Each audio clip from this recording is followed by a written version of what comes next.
It's the future, sort of. Cars like the Volkswagen ID.5 are interesting for the shift that they herald in the whole process of building cars and owning them. What was once merely well-engineered hardware has morphed into a high-tech software base.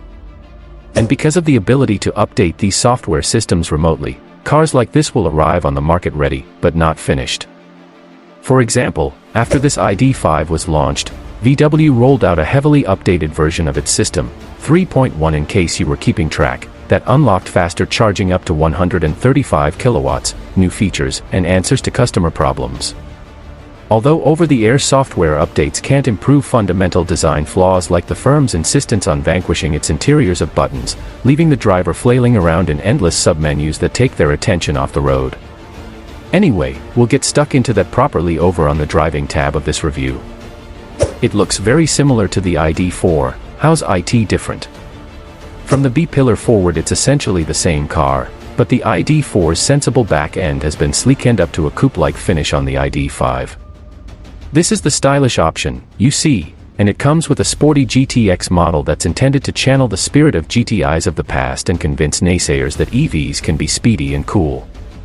Does the ID.5 look better than the ID.4 with its coupe roofline? It's different, which is as much enthusiasm as we can muster for it. Does a hot GTX work? No, not really. The 295 brake horsepower twin-motor, all-wheel drive setup means it's certainly quick, but it doesn't quite warrant any association with the fabled GTIs that's implied. It'll get you across a country road briskly, but with no sense of satisfaction or real driver engagement. Likewise, it's punchy on the motorway, all the way up to its 112 miles per hour top speed no doubt, but you'll soon start worrying about range. The main disappointment though is that we're still afflicted by the lazy trope that sportiness means a stiff ride and overly weighted steering. Volkswagen is quiet on the ID.5 GTX weight, but the Skoda Enyaq Coupe VRS weighs around 2,200 kilograms and the VW definitely feels like it's in that ballpark. So what's the point of the ID.5? Well, there are more normal iterations of the ID.5, of course. You don't need a 2-ton electric Volkswagen SUV that does 0 to 62 in 6.3 seconds, so if you're really sold on the shape then you can go for a Pro or Pro Performance model in either Style, Tech or Max trim. Both Pro and Pro Performance models use single-motor, rear-wheel drive powertrains with the former getting 172 brake horsepower and the latter 201 brake horsepower.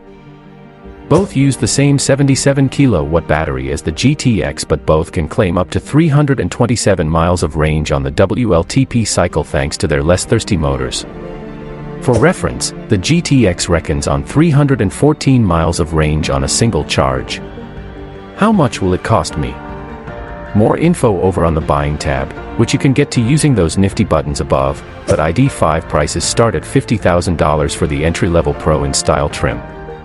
VW thinks it's ready to take its electric cars mainstream, but the ID.5 won't spearhead the charge.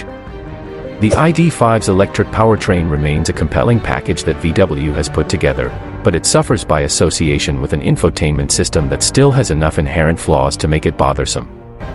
Indeed, this is a car that's characterized by its smart touches and weak spots, and it ultimately feels like a machine that's imposing itself on you rather than offering itself as a tool you can mold around your daily life.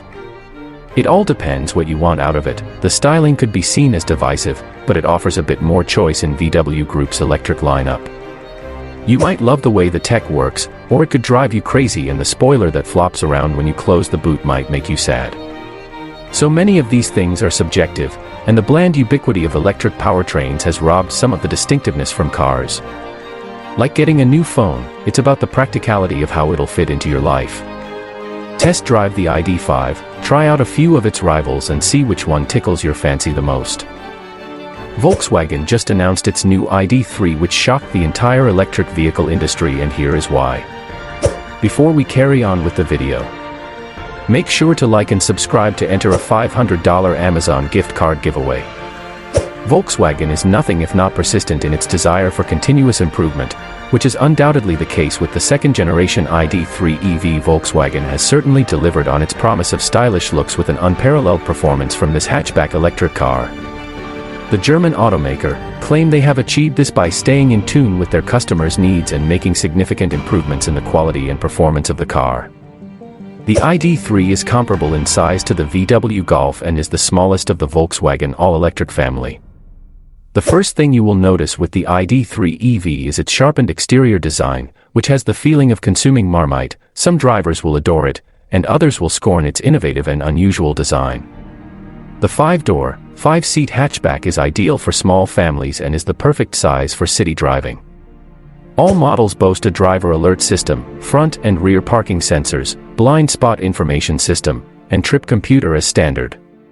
Comment down below if you would be interested in purchasing Volkswagen ID.3. The design of the ID.3 improved significantly, and the materials used in the interior have been upgraded and revamped.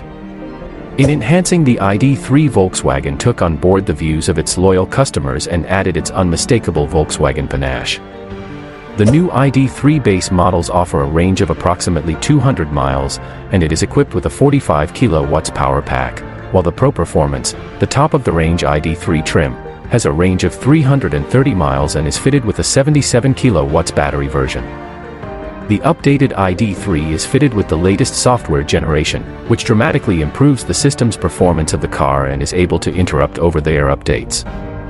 While the interior is quite spacious, it has a Spartan feel, but it does offer a new 12-inch infotainment touchscreen display and a removable luggage compartment floor. The ID.3 has fully integrated assist systems such as Travel Assist, Swarm Data, and Park Assist Plus with memory function. Comment down below what you wish to see on the new models of the Volkswagen ID.3. The top models have welcome upgrades, which include a heated steering wheel, heated front seats, and a plethora of active safety features which come as standard. The ID.3 has stylish but refined looks and was designed to appeal to a broad range of customers.